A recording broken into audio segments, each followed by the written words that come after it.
உன் ரத்தமும் என் ரத்தமும் வெவ்வேறா?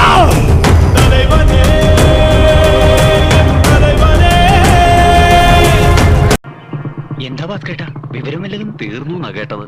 എന്തുവാ ഇത്? കങ്കുവാണോ അത്? എന്തുവാ അതാണ് ചോദിക്കുന്നത്. എന്തുവാ ഇത്? 50 കോടി പടം സാർ. അത് പടമാക്കിയേ, പക്ഷെ ഇത് എന്തുവാ ഇത്? ദൈവം ചതിച്ചു എന്നാ തോന്നണേ. കാട്ടവരാത പടം എന്ന് പറഞ്ഞാൽ കാട്ടവരാത പടം.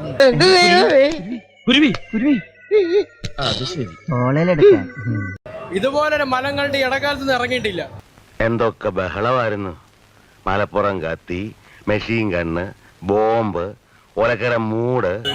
സിനിമയുടെ തുടങ്ങി കുറച്ചൊരു അരമണിക്കൂർ സത്യം പറഞ്ഞ വെറുപ്പിക്കലിന്റെ ഒരു ഘോഷയാത്രയാണ്. ഓ പൊതുവാൾജി എനിക്കിനെ ചോര കളക്കണ്ടട്ടാ. Cool down Karbi, cool down. നമ്മുടെ യോഗി ബാബു, പിന്നെ നമ്മുടെ റെഡിങ് എക്സ്ട്രീ നിർത്തുന്നുണ്ടല്ലോ. സത്യം പറഞ്ഞ ഞാൻ സിനിമ കണ്ടുകൊണ്ടിരുന്നപ്പോ റെഡിങ് സിറ്റിൽ എന്റെ വണ്ടി മോന്ത പിടിച്ചു എനിക്ക് അത്രയ്ക്ക് ദേഷ്യം വന്നു. അവൻ എന്റെ കൈ കിട്ടി ചവിട്ടിച്ച് ചമ്മന്തിയൊക്കെ. ടിക്കറ്റ് ഇട്ടാൽ 480 രൂപ കൊടുത്താണ് ടിക്കറ്റ്. 450. എനിക്ക് വിഷമമുണ്ട്. ഞാൻ ആട്ടോ ഓടിയ പൈസയാണ് 480 രൂപ. എനിക്ക് ആര് തരും? വീട്ടിലെ ചെലവിന് കൊടുത്തില്ല 250 രൂപ. അറിയാമോ? ഇയാളെന്തിനാ ഇപ്പൊ ഇങ്ങോട്ട് വന്നത്? തന്നെ ആരെങ്കിലും ഇങ്ങോട്ട് വിളിച്ചു? 350 കോടി പോയ പ്രൊഡ്യൂസർ. 350 അവനാ. അതായത് പടം നമ്മൾ എന്റെ അടുത്ത് നിന്ന് പെണ്ണ് ഉറങ്ങണ്. അടുത്ത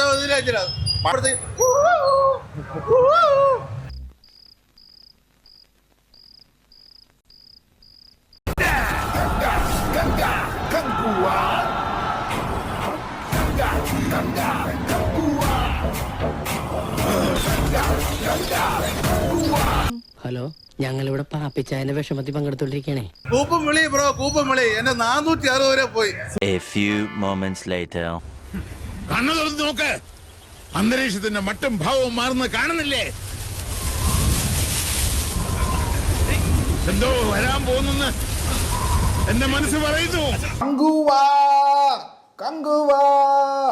ഓ മൈ ഗോഡ്. സിരുത്തെ ശിവയുടെ കങ്കുവ തനിക്ക് എന്തുവാ? ഈശ്വര, ഇതൊക്കെ എന്റെ തലയിലാവൂലോ.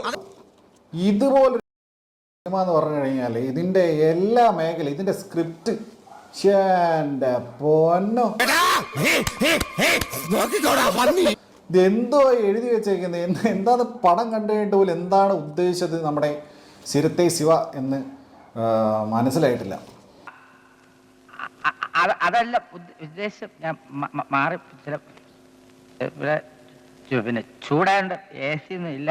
ഏറ്റവും പരിതാപകരമായ അവസ്ഥ എന്ന് പറഞ്ഞു കഴിഞ്ഞാൽ സൂര്യ നടിപ്പിൻ നായകൻ എത്ര മോശം സിനിമയിൽ കഴിഞ്ഞാൽ അദ്ദേഹത്തിൻ്റെ അഭിനയം വല്ലാതെ മോശമാറില്ല. ആകെ അദ്ദേഹം മുക്കി എന്ന് പറയുന്നത് സിംഗം സീരീസിൽ മാത്രമാണ്. പക്ഷേ ഇതിലുള്ള മുക്കൽ എന്ന് പറഞ്ഞു കഴിഞ്ഞാൽ മൈദ പൊറോട്ടയും ബീഫ് ഫ്രൈയും ചിക്കൻ പാർട്സും കൂടെ ഒരുമിച്ച് കഴിച്ചിട്ട് പിറ്റേന്ന് പോയാൽ പോലും ഇതുപോലെ മുക്കൂല. അതുപോലത്തെ മുക്കൽ. ഡയലോഗ് ഡെലിവറി വളരെ മോശം. അലർച്ച, വെറും അലർച്ച. സൂര്യണ്ണ അലറിക്കൊണ്ടിരിക്കുക, ഫുൾ ടൈം അലറിക്കൊണ്ടിരിക്കുകയാണ്. അതുപോലെ തന്നെ പിന്നെ ഇതിൻ്റെ VFX ഭയങ്കര മോശം. VFX 3D ആണ്. രാവിലെ 4 മണിക്ക് പോയിട്ട് 5 മണിക്കാണ് പടം തുടങ്ങിയത്. അത് തന്നെ അവലക്ഷണം. അങ്ങനെ എന്താണ് ഇദ്ദേഹത്തിൻ്റെ കുഴപ്പം എന്ന് മനസ്സിലാവുന്നില്ല. കോട്ടപ്പള്ളി എന്ത് പറഞ്ഞാലും ശരി, ഇത് RDPക്ക് വലിയ ക്ഷീണമായി പോയി. അടികളുടെ മുഖത്ത് ഞങ്ങളിനി എങ്ങനെ നോക്കും? ഹോൾ വളരെ പ്രതീക്ഷയോടെ കാണാൻ പോയി. ഋഷിഷ്ഠവരാധം കണ്ട് മടങ്ങി വന്നിരിക്കുകയാണ്. കങ്ക